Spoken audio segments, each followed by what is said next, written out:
The Putilov Garford assault truck is probably the weirdest vehicle in Battlefield 1. It came to the game with the Russian DLC called In the Name of the Tsar, and as most stuff that comes from Russia, it's quite strange. I don't know how I should title this video. It's not a tutorial, but then again, it's not a review either. I'm just gonna give you my opinion about it and give you some tips and tricks how to play with it effectively. But starting from the beginning, why did I mention that the vehicle itself is weird? Well, it's simply because the turret in this vehicle is located at the back. And now you're probably like, wait, if it's located at the back, then how do you shoot in front of you?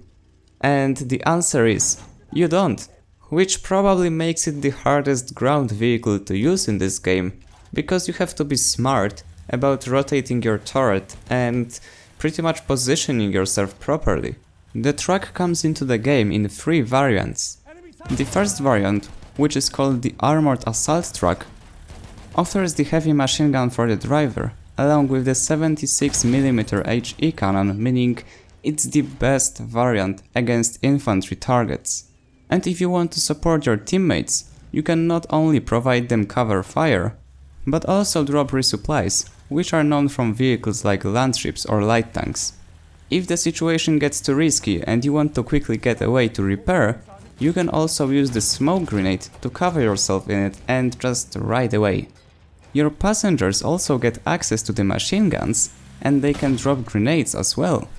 The second variant, called the Armored Anti-Tank Truck, offers the 76mm AP cannon for the driver, along with the machine gun, meaning this one is designed for specifically destroying armored vehicles.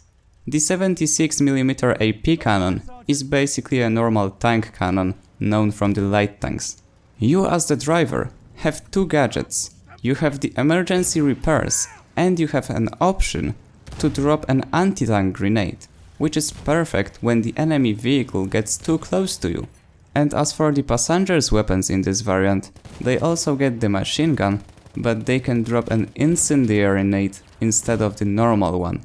And the last variant, called the Armoured Reconnaissance Truck, offers the machine gun for the driver, along with the 76mm shrapnel cannon, meaning it's straightly designed for fighting infantry. It's designed for a bit more aggressive playstyle, and as for your gadgets, you get the ability to use the spot flare and place the anti-tank mines on the ground. And talking about your passengers' abilities, they get to use the machine gun along with the impact grenades. The explosive cannon for the driver is quite effective against the light armored vehicles like anti-aircraft or the light tank or even planes. But on the contrary, the machine gun that you get on your other slot is not really that good, and you're probably not going to dominate the enemy team with it. In general, if you want to be effective with the Putilov, you don't necessarily want to go directly on the objectives, you just need to keep a distance between you and the possible places where the enemies will be, or the places where you know that enemies are, since your mobility and the speed that you can turn your turret around is just ridiculously low, especially if you are playing on the low DPI as I do.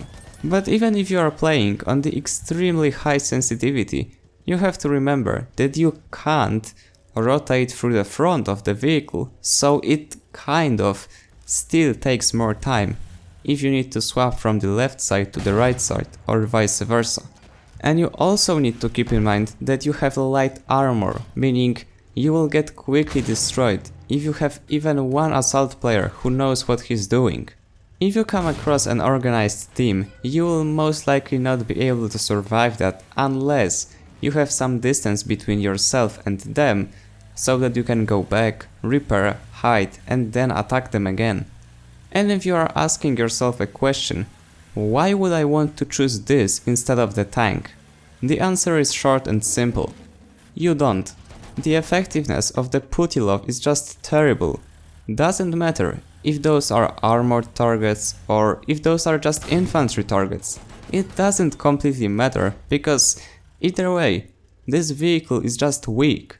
You guys know that I'm not praising DICE, I'm not super optimistic about every feature they implement to the game or every new weapon, every new vehicle, game mode, etc.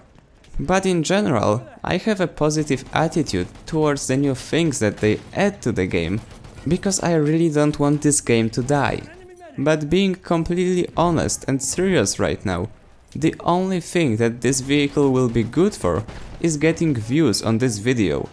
Oh, and by the way, if you're guys wondering why I'm playing the CTE version of Sinai Desert in the gameplay, well, that's kind of because this is the sound of the GTX 770 trying to handle new maps with recording. So I'm not sure how long do I have before this thing explodes. But until it does, the new videos will be coming every day, so as always guys, if you enjoyed, remember to leave a like, subscribe, and I see you on the battlefield.